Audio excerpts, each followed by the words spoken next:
Good morning दोस्तों। Welcome back to new good way. आज है दोस्तों 3 जुलाई 2021 और आज के डेली करंट अफेयर के जो क्वेश्चन बनते हैं उन्हें हम डिटेल से डिस्कस करेंगे। आज का वीडियो आपको अच्छा लगे दोस्तों तो इसे सब्सक्राइब और इसका बेल आइकन प्रेस कर देना ताकि डेली के जो मैं वीडियो अपलोड कर रहा हूँ उनका नोटिफिकेशन है वो आपको मिलता रहे। तो चलिए शुरू करते हैं क्वेश्चन नंबर 1 से। क्वेश्चन नंबर 1 है, भारत में आपातकालीन उपयोग लाइसेंस प्राप्त करने वाला पहला जो mRNA टीका वह कौन सा है? तो ये मोडर्ना mRNA 1273 है। ये है क्या? तो भारत में है। उसने जो चौथे कोविड-19 वैक्सीन है और इससे पहले जो mRNA वैक्सीन थी जो मोडर्ना के mRNA 1273 है उसको मंजूरी दी है, जिसमें अमेरिका में जो स्पाइस वैक्स ब्रांड नाम से बेचा जा रहा है। और अब जो टीकों को नैदानिक अध्ययन को इसमें पूरा किए बिना ही भारत में भी ये आयात किया जा सकता है। ये मॉडर्ना है वैक्सीन, इसकी प्रभावशीलता काफ़ी ज़्यादा बताई जा रही है। लगभग इसकी 94.1% के समथिंग इसकी जो प्रभावशीलता है उसको देखते हुए इसका जो लाइसेंस है उस प्राप्त करने वाला ये टीका बन गया भारत में। और भारत में जो भारतीय फार्मा कंपनी है सिप्ला जो जयपुर की है उसके माध्यम से ये उपलब्ध होगी, जिसको मंजूरी दी गई है भारत सरकार के द्वारा। नेक्स्ट क्वेश्चन है क्वेश्चन नंबर 2। कौन सा संगठन है जो टू ईफिल और जीआरई परीक्षण आयोजित करता है? तो ये ईटीएस है दोस्तों। और ये ईटीएस क्या है? तो जो अमेरिका बेस्ड है एजुकेशनल टेस्टिंग सर्विस है टीओईएफआर, और जो जीआरई है उसके सहित जो कई परीक्षण है वो आयोजित करता है ये, जिसमें अभी ये ईटीएस के द्वारा घोषणा की गई है कि जो आधार कार्ड है उसको ये टू ईफिल है और जो जीआरई है इस टेस्ट के लिए एक पहचान पत्र के रूप में इसे ईटीएस को स्वीकार किया जा सकता है। नेक्स्ट क्वेश्चन है क्वेश्चन नंबर 3। कच्चे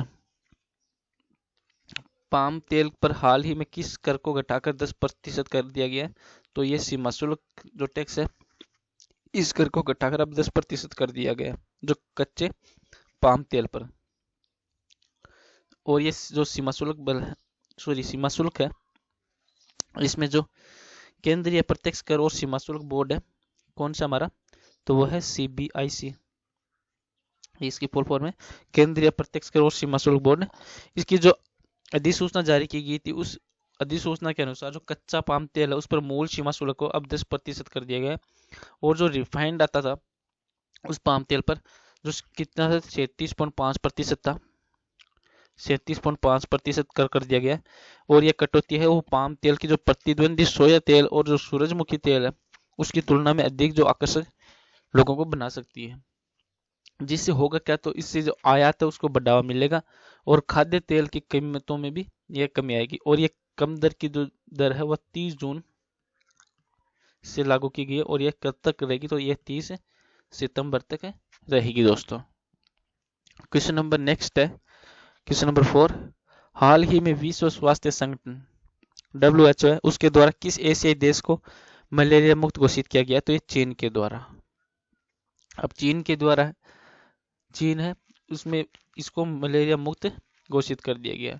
जो विश्व स्वास्थ्य संगठन है हमारा WHO उसके द्वारा जो चीन को आधिकारिक तौर पर अब मलेरिया मुक्त के रूप में प्रमाणित कर दिया गया है, जिसमें चीन में 2016 में श्रीलंका के बाद यह टेक पाने वाला एशिया प्रशांत क्षेत्र का केवल एक दूसरा देश बन गया है चीन। पहला था श्रीलंका। अब चीन ने लगातार 4 वर्षों तक जो शून्य स्वदेशी और मलेरिया के मामले में दर्ज किया उसके आधार पर, और जो 1940 के दशक में चीन में जो अनुमानित लगभग 30 मिलियन मामले और प्रतिवर्ष 3 लाख मौतें हुई थी वो मलेरिया के कारण हुई थी। लेकिन अभी फिलहाल में इसे चीन को मलेरिया मुक्त घोषित कर दिया गया WHO के द्वारा। नेक्स्ट क्वेश्चन है क्वेश्चन नंबर 5। सऊदी अरब में सबसे बड़ा एयर कैरियर कौन सा है? तो यह है सऊदी अरब एयरलाइंस। यह सऊदी अरब में सबसे बड़ा एयर कैरियर है। क्या है ये?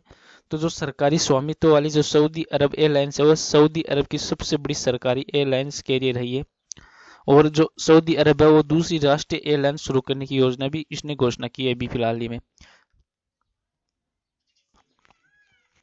इसमें जो हवाई परिवहन यातायात है उसके मामले में जो सऊदी अरब है उसको विश्व स्तर पर 5वें स्थान पर पहुंचा दिया गया है अभी 5 नंबर पर, जिसमें इस जो निर्णय लिया गया इस निर्णय का यही उद्देश्य है कि जो देश को तेल से जो विविधीकरण करते हुए एक वैश्विक लॉजिस्टिक्स केंद्र में बदलना है, जिसके तहत।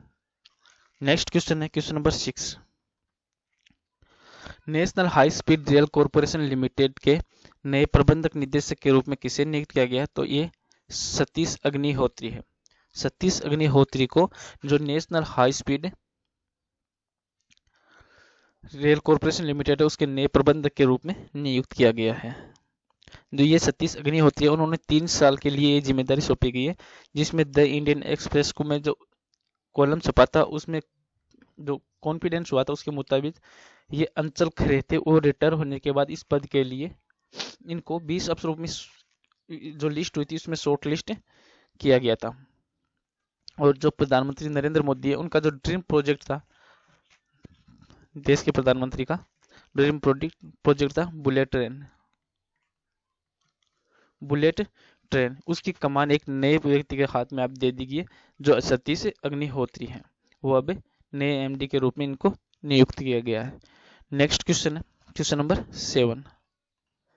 कौन से देश की क्रिकेट टीम भारत को पीछे छोड़कर सबसे ज्यादा वनडे मैच 428 हारने वाली दूसरी टीम बन गई है? तो ये श्रीलंका है दोस्तों। अब श्रीलंका है ना, ये सबसे ज्यादा मैच वनडे मैच वो हारने वाली दुनिया की पहली टीम बन गई है जो अब तक लगभग 428 वनडे मैच है वो हार चुकी है, जिसमें इन्होंने पहले भारत था, अब इसने भारत को भी पीछे छोड़कर ये नंबर 1 टीम बन गई है श्रीलंका की टीम। नेक्स्ट क्वेश्चन है क्वेश्चन नंबर 8।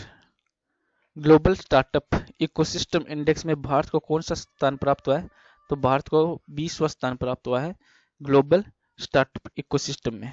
ये है क्या? तो इसमें जो 2021 में 100 देश हैं उनकी शीर्षों में भारत हुआ 20वें स्थान पर है, जिसमें देश 2019 में भारत कितने स्थान पर था? तो वो था 17 स्थान पर, लेकिन अब 20वें स्थान पर आ चुका है, जिसमें बाद ये 6 स्थान से गिरकर 2020 में 23वें स्थान पर रहा था। और अब इस भारत को अपने स्टार्टअप पारिस्थितिक तंत्र को मजबूत करने के लिए और अपने बुनियादी ढांचे को इंटरनेट की गति को भी बेहतर बनाने की भी फिलहाल में काफी जरूरत है, जिसमें वर्तमान में भारत में 43 शहर है वो विश्व स्तर पर 1000 सूचीबद्ध है, जिसमें 20 शहरों में जो 20 शहर है भारत के उसमें बेंगलुरु है वह 10वें स्थान पर है, और दिल्ली है बेंगलुरु 10वें स्थान पर, और दिल्ली है वो 14वें स्थान पर है, और मुंबई है वो 16वें स्थान पर है दोस्तों। नेक्स्ट क्वेश्चन है क्वेश्चन नंबर 9।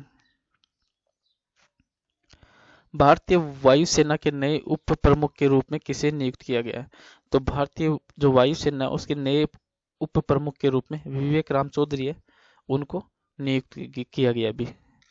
नेक्स्ट क्वेश्चन और आज का लास्ट क्वेश्चन है क्वेश्चन नंबर 10।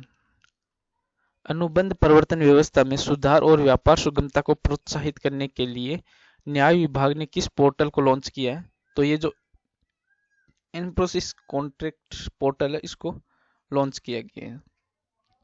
ये जो इनप्रोसेसिंग कॉन्ट्रैक्ट पोर्टल है वो अनुबंध प्रबंध व्यवस्था के में सुधार लाने के लिए और जो व्यापार है उसको सुगमता से लोगों तक बढ़िया प्रोत्साहित करने के लिए जो न्याय विभाग है उन्होंने इस पोर्टल को लॉन्च किया है फिलहाल में। चलो दोस्तों आज का वीडियो यहीं पे समाप्त करते हैं। आज का वीडियो आपको अच्छा लगे और कोई नई जानकारी हो तो कमेंट बॉक्स में जरूर लिखिए। Thank you all of you.